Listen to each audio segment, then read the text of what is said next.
แต่ถ้าเราเอามือเอาเท้าตัวเราเนี่ยเอาจิตใจของเราเนี่ยบูชาพระรัตนตรัยมีอานิสงส์มากมีความประเสริฐมากมีความดีงามจะเกิดขึ้นกับเราได้มาก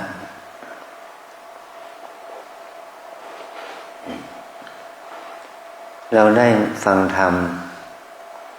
เราได้สมทานศีล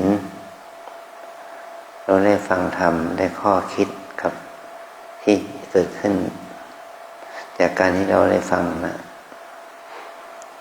จะได้ฟังจากแม่ชีหรือฟังกับใครก็แล้วแต่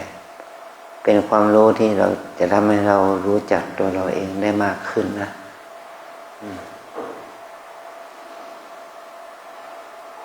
แต่ถึงที่สุดเราต้องมาฟังตัวเองก่อนนะฟังตัวเองนะ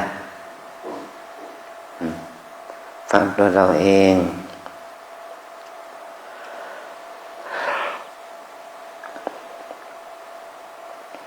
เราคิดอะไรให้เรารู้จัก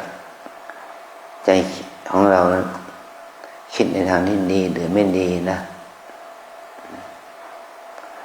ขณะที่เรายืนเดินนั่งนอนที่อยู่ที่วัดเนี่ยที่เราเรียกว่าขวางแก้วอาราม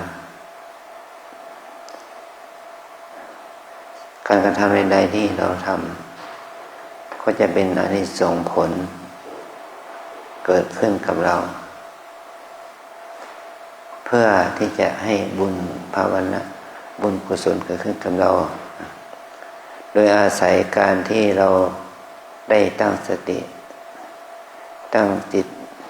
ให้มีสมาธิด้วยความเพียรที่มันเกิดขึ้นกับตัวเรานี่แหละนะที่เราเรียกว่าบุญภาวนา